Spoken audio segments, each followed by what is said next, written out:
क्या आपने कभी सोचा है कि पाकिस्तान अधिकृत कश्मीर, जिसे हम पीओके के नाम से जानते हैं, वहाँ के हालात कैसे हैं? अक्सर खबरें आती हैं कि वहाँ के लोग पाकिस्तान सरकार से खुश नहीं हैं, लेकिन इस बार जो हुआ उसने पूरे पाकिस्तान में खलबली मचा दी है।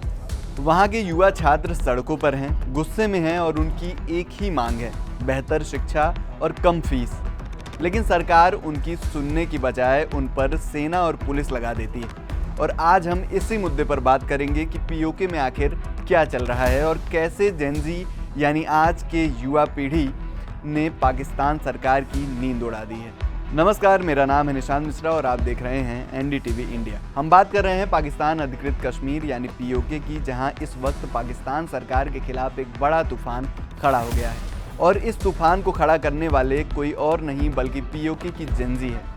आप सोच रहे होंगे कि आखिर ऐसा क्या हो गया पीओके में, क्यों ये छात्र सड़कों पर उतर आए हैं, और सबसे बड़ी बात, क्यों पाकिस्तान की सेना, जिसके हाथ पांव खुद फील्ड मार्शल असीम मुनीर हैं, वो घबराई हुई है। तो चलिए हम आपको बताते हैं पूरा माजरा क्या है। पीओके में अशांति कोई नई बात नहीं है, लेकिन इस बार का आंदोलन कुछ अलग है।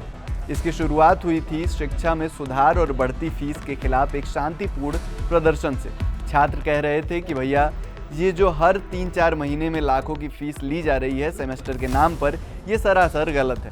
हमें सस्ती और अच्छी शिक्षा चाहिए। लेकिन कोई शांतिपूर्ण प्रदर्शन कब हिंसक मोड़ ले ले, ये कोई नहीं जानता है। प्रदर्शन कर रहे छात्रों पर एक अज्ञात बंदूकधारी ने गोली चला दी, जिसमें एक छात्र घायल हो गया, और ये सब हुआ पुलिस की मौजूदगी में। इस घटना के बाद छात्रों का गुस्सा 7वें आसमान पर पहुंच गया। उन्होंने टायर जलाए, तोड़फोड़ की और पाकिस्तान सरकार के खिलाफ जमकर नारेबाजी की।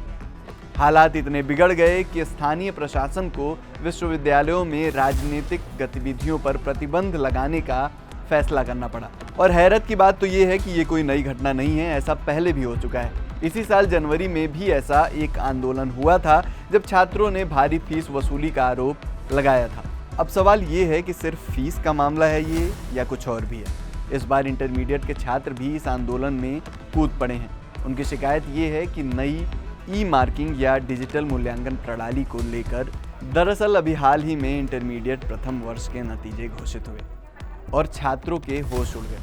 उन्हें उम्मीद से बेहद कम नंबर मिले। उनका आरोप है कि ये सब इस नई ई मार्किंग प्रणाली की वजह से हुआ है, जो कि पूरी तरह से फेल है। और तो और, कुछ छात्रों को तो उन विषयों में भी पास कर दिया गया है जिनकी उन्होंने परीक्षा ही नहीं दी थी। सोचिए, ये कैसी व्यवस्था है। सरकार की तरफ से इस पर कोई स्पष्टीकरण नहीं आया है, लेकिन मीरपुर के शिक्षा बोर्ड ने इस ई मार्किंग प्रक्रिया की जांच के लिए एक समिति जरूर बनाई है। इसके अलावा छात्रों की एक और बड़ी मांग है, पुनर्मूल्यांकन शुल्क में छूट। अगर आपको अपने कम नंबरों पर शक है तो आप पुनर्मूल्यांकन करा सकते हैं, लेकिन इसकी फीस 1500 रुपये प्रति विषय। यानी अगर किसी छात्र को अपने 7 विषयों का पुनर्मूल्यांकन कराना है तो उसे 10,500 रुपये भरने होंगे। ऐसे में गरीब छात्र कहाँ से लाएगा इतने पैसे। ये सिर्फ पीओके की कहानी नहीं है। पाकिस्तान के लाहौर जैसे शहरों में भी इंटरमीडिएट के छात्र इसी तरह की समस्याओं से जूझ रहे हैं, और पिछले महीने उन्होंने लाहौर प्रेस क्लब के सामने धरना दिया था। यानी ये समस्या पूरे पाकिस्तान के शिक्षा व्यवस्था या शिक्षा तंत्र में व्याप्त है। अब छात्रों का ये आंदोलन सिर्फ शिक्षा की मांग तक सीमित नहीं रहा, ये शहबाज शरीफ के नेतृत्व वाली पाकिस्तान सरकार के खिलाफ एक बड़ा विरोध प्रदर्शन में बदल गया है।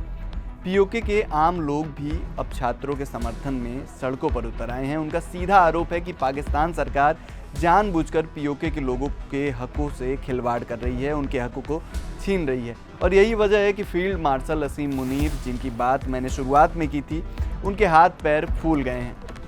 उन्हें डर है कि ये आंदोलन कहीं पाकिस्तान के लिए एक बड़ा खतरा न बन जाए। इसलिए उनके निर्देश पर पीओके में बड़े पैमाने पर सेना और अर्धसैनिक बलों की तैनाती की गई है। क्या पाकिस्तान सरकार एक बार फिर ताकत के दम पर इस आवाज़ को दबाने की कोशिश करेगी? ये बड़ा सवाल है। ये सिर्फ पीओके के छात्रों की मांग नहीं है, ये कहानी पूरे क्षेत्र के लोगों की जो अपने हक के लिए लड़ाई लड़ रहे हैं। ये कहानी है जेनजी की जो बदलाव लाना चाहती है, और ये कहानी है पाकिस्तान के सरकार की जो शायद अपनी ही जनता की आवाज़ सुनने को तैयार नहीं है। पीओके के हालात बेहद नाजुक बने हुए हैं और आने वाले दिनों में ही पता चलेगा कि संघर्ष का क्या अंजाम होगा।